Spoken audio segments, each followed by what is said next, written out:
Tudo bem, gente? Bom dia, boa tarde, boa noite. Meu nome é Vitor Policarpo, eu sou professor de Matemática e Física da Escola da Matemática e também graduante em Engenharia da Computação pela UFC. E eu trouxe aqui para vocês um material introdutório do que vai ser o eletromagnetismo para vocês, estudantes do ensino médio que vão entrar na faculdade, vão se deparar com essa disciplina. Então esse aqui vai ser uma aulazinha de aprofundamento do ensino médio, para a gente poder dar pequenos passos para quando a gente chegar, nas aulas de eletromagnetismo, a gente não tomar aquele susto, aquele boom. A gente vai começar indo do mais básico, vai ser uma aulazinha rápida para a gente poder pegar isso, fechou? Então é isso, espero que vocês gostem da aula. Gente, foi disponibilizado para vocês o material de apoio, vai estar na descrição do vídeo, quanto no drive que a gente vai disponibilizar para todo mundo. E aqui a gente começa, no ponto de partida. A fórmulazinha que a gente vê no ensino médio, um pouquinho mais complicada, mas não é nada fora do padrão. Quando a gente começa a trabalhar com eletromagnetismo no ensino médio, a gente vê as relações de força elétrica, de campo elétrico, certo? Eu botei aqui a relação que a gente mais trabalha, que é a de campo elétrico. Mas qual é a diferença dessa fórmula para que a gente vê no ensino médio? A primeira coisa é, no ensino médio, a gente vê isso aqui, essa parte, 1 sobre 4 πε0, como se fosse a constante de carga, certo? Aqui multiplicado pela carga, o quadrado da distância, e aqui indica o vetor, posição, em que a gente está trabalhando, certo? Mas, isso é muito tranquilo da gente entender, porque isso funciona para cargas pontuais do vácuo, certo? O princípio lá da superposição, quando tem duas ou mais cargas, a gente consegue trabalhar com esse princípio, e a gente consegue de boa. Mas, quando a gente transiciona para o ensino superior, a gente começa a perceber que as coisas não funcionam assim na realidade, certo? Então, e a realidade da engenharia? Como é que fica? E é para isso que a gente trouxe essa aula de aprofundamento para vocês, certo? E a gente vai para o segundo ponto, que é a realidade dos corpos extensos. Quando a gente entra no ensino superior, a gente percebe que os corpos, eles têm uma distribuição de carga. Eles não são mais pontos fixos no espaço, certo? E aqui, a gente vai trabalhar com esse probleminha, que não é um problema, das distribuições contínuas de carga pelos corpos, certo? A gente trabalha com distribuição linear, superficial e volumétrica, dependendo do corpo que a gente está trabalhando. E aí que a gente vai começar a fazer aquelas jogadinhas algébricas, manipulações matemáticas, que vai começar a dificultar um pouco a nossa vida, mas para a gente não vai. Na parte passada, a gente estava falando sobre a parte de que a gente estava trabalhando com distribuições em corpos de carga. E como é que a gente vai usar isso agora para a gente calcular a nossa lei de Coulomb? Olha como é que vai ficar. Digamos que a gente tem um corpo aqui, vocês conseguem ver que ele tem uma distribuição volumétrica de cargas, porque ele se trata de uma esfera, certo? A gente vai separar pequenos pedaços, certo? Que geram pequenos dQs, que a gente chama. O que é a carga? O dQ vai ser um pedaço infinitesimal de carga. Vocês concordam comigo que esse daqui vai gerar um dE, um pequeno pedacinho de campo elétrico, certo? Eu não quero que vocês se preocupem com essas coisas feias agora. Estou explicando para vocês da onde que vem. Por isso que a gente chamou de causa matemática, certo? Percebam que agora a nossa fórmula vai ter um D aqui e um D aqui, certo? Esse D é exatamente esse negócio de pequenas quantidades de carga e de campo. E para a gente generalizar isso, a gente vai utilizar a integral, beleza? Não se preocupe com isso agora, só quero que vocês entendam que a gente primeiro se resume um pequeno pedaço para depois abranger, certo? Mas vocês vêm de concordar comigo de que isso aqui acaba não dando certo, porque a gente pega uma pequena parte e generaliza. E se a gente tiver uma distribuição que não seja tão fiel assim, se a gente tem uma parte do corpo que esteja polarizado, ou uma parte que tenha mais cargas do que outra, a gente vai trabalhar com fluxo de cargas, que é a nossa segunda parte do material de apoio. Continuando a nossa linha de raciocínio, mas mudando um pouco, a gente vai começar a tentar mudar o pensamento que a gente estava tendo antes, certo? Antes a gente estava analisando somente a carga pontiforme ali, certo? Agora a gente vai estudar o efeito global causado pela carga. A gente vai ver como que a carga estando ali vai afetar as demais regiões do espaço. E como é que a gente vê isso na prática? Vão aparecer, no caso não vão aparecer, nós enxergamos as linhas de campo elétrico através de uma carga, através da influência que ela exerce no espaço, certo? E aí, Vitor, mas como é que a gente vai conseguir trabalhar com isso, já que a gente nem enxerga as linhas de campo, A gente meio que deduz que elas estão lá.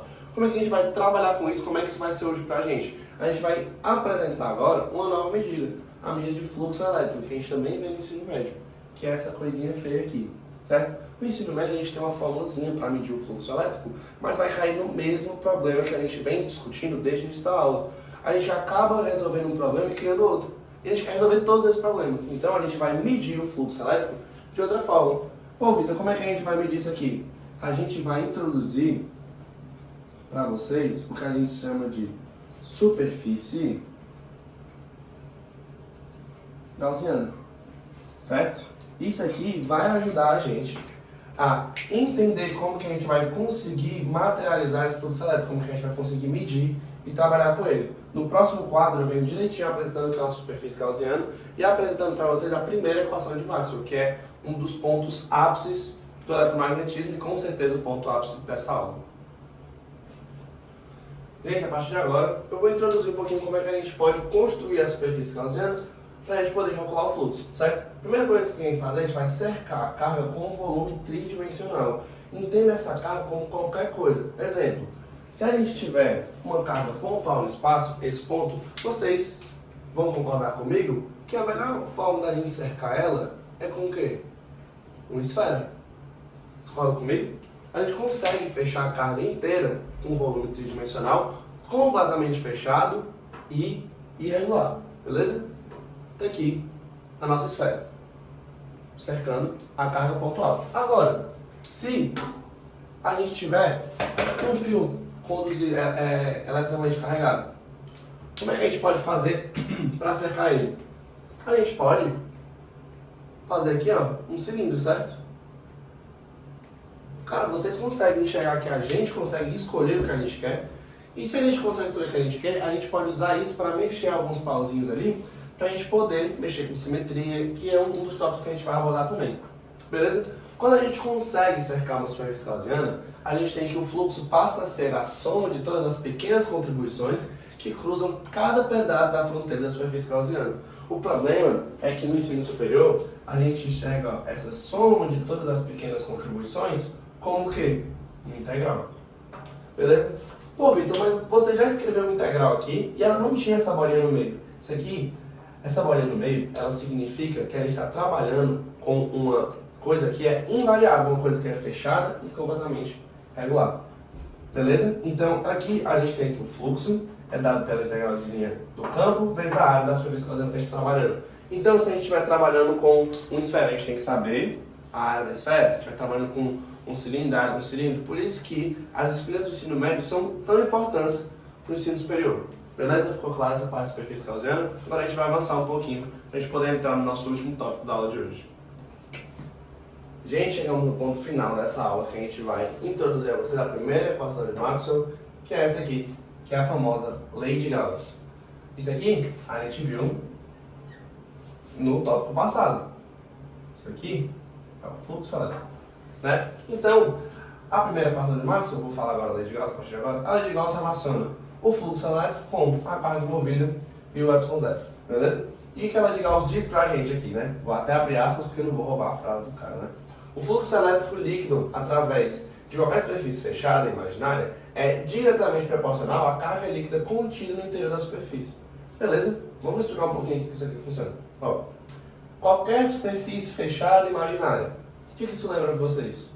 Exatamente, a superfície gaussiana, que foi o que a gente acabou de falar. Então, quando a gente cerca qualquer tipo de elemento que esteja eletrizado, ali, qualquer tipo de carga, pela superfície gaussiana, a gente consegue aplicar a lei de Gauss. Por isso que é tão importante para a gente ter entendido o que a gente viu nos tópicos passados. Isso diz uma coisa muito importante para a gente. Ó. Qualquer superfície fechada imaginária. Esse qualquer diz para a gente que a gente pode escolher uma caixa de papel amassada, uma esfera bonitinha, um cilindro, um formato de um copo. A gente pode escolher qualquer formato. Mas para nós engenheiros é muito mais conveniente escolher formatos que façam que a gente possa aplicar uma relação de simetria ou alguma coisa que a gente já tenha dominância, uma esfera, um cilindro, que é o que está no resto do material. Beleza? Gente, com isso a gente termina essa aula de aprofundamento aqui, essa aula introdutória ao eletromagnetismo básico para vocês que pretendem entrar no curso de engenharia, que vão ver essa disciplina mais à frente. Eu espero que vocês tenham entendido todas as relações aqui. Só lembrando que essa aula não é para vocês estudarem mesmo para a disciplina, só para vocês entenderem.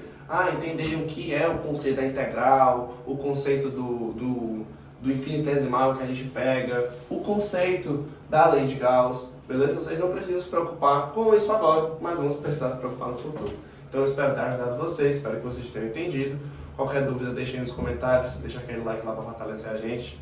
E é isso, gente. Muito obrigado.